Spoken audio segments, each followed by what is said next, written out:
let me preface before we get into this video that I have never completed Assassin's Creed 4. I've played it plenty of times, but to be honest, at the time the game really bored me, particularly the naval combat, which is ironic seeing as it's a pirate game. But regardless of that, I really just wanted to quickly speak about my thoughts surrounding everything that Ubisoft has released about this game, and I just couldn't help but come and say something.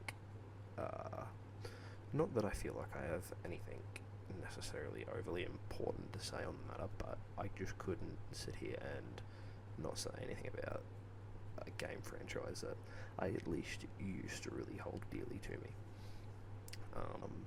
And I do have a few thoughts on Assassin's Creed 4 Resynched, so yeah, let's start talking about it. Now, right away, I want to say that the game looks absolutely amazing. It's incredible to see how they can make such a visually stunning game at the time and make it look 10 times better in every regard. But I hope that it doesn't come at the cost of the general art styling tone of the game. As you can remember, I've seen a lot of other people talking about this on Twitter or X, whatever you want to call it, that the palette, I guess, or the overall tone of the way the game looked visually had a very lot of orange overtones, and it really contributed to the vibe that they were obviously trying to go for, that sort of, dry, sunny, like, almost when you're playing it with that yellowed overtone and you see Edward and, out at sea, like, it almost is like being sunburned, if that is any good way of explaining it. That's the best way they can come to me in my head. But obviously it was, they chose that styling or tone to, because it was a pirate game, it wanted to portray the vibe that they were trying to push, and the way they've done it now, I just can't help but feel like they've made it really, really, really soulless, and maybe that's just my own personal take on it, but I just think it looks really soulless. Now, another thing Ubisoft mentioned at the reveal is that there will be added content. So, what I believe it to be is fleshing out some of the characters' arcs, giving them a more complete story, and adding a little bit of fresh air to the game.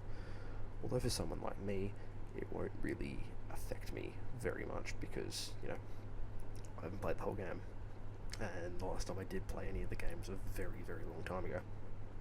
Which is weird to say, because to me it doesn't really feel like AC4 came out that long ago.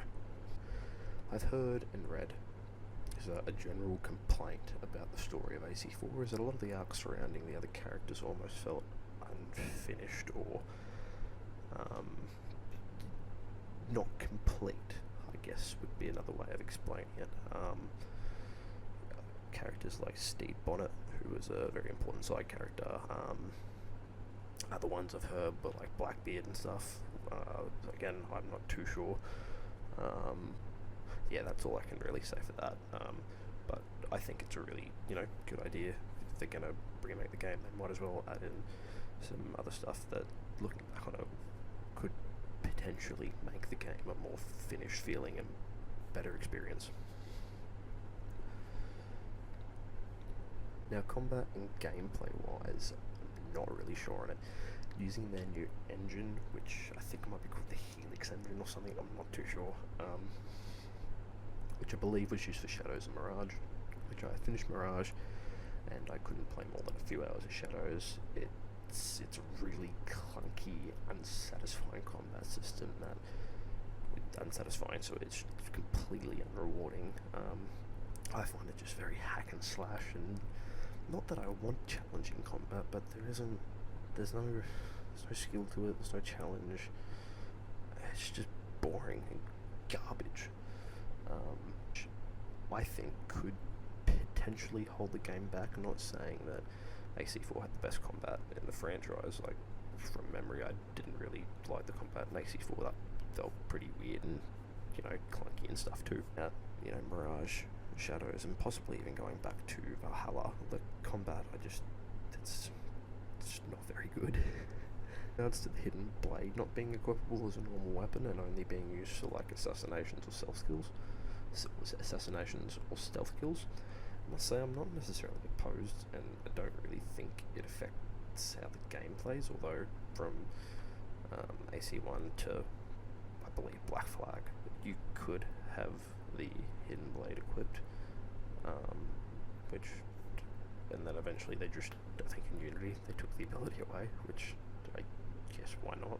It doesn't really affect the game, but it would have been cool to see it kept in, but I could definitely understand that there could also, again, going back to the game engine, there could be limitations that whole function just isn't built in because you can't do it in, well, at least the past 5 Assassin's Creed games, you haven't been able to equip the hidden blade.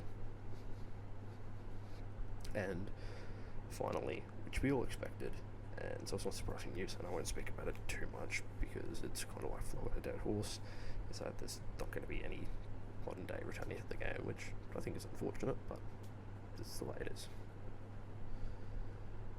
Now, that should be all for the video, guys. Like I said, I just wanted to come and, quickly discuss where I'm at thinking about this game. I don't know if I will get out and play it. I'm very tempted to, but I'm just not sure about it yet. Knowing me, I probably will, and I might have a blast with it, but again, like I said, I just wanted to come and discuss my thoughts, as well as with the intention of putting some sort of video out in the meantime while I am working on other stuff. I've still got to finish Ghost of Yotei Tooth and write a video on it. I'm currently writing a video and playing Kingdom Come Deliverance 2, which will probably be my next video, which that might come out for however knows long. There's also other stuff I'm doing in the background, so I again wanted to just put something out to again just keep a bit of momentum there, and again I felt like I had something to say on Assassin's Creed Black Flag Resynched that I don't even call it 4 anymore. But yeah, hope you guys have a good day, and I'll see you in the next video.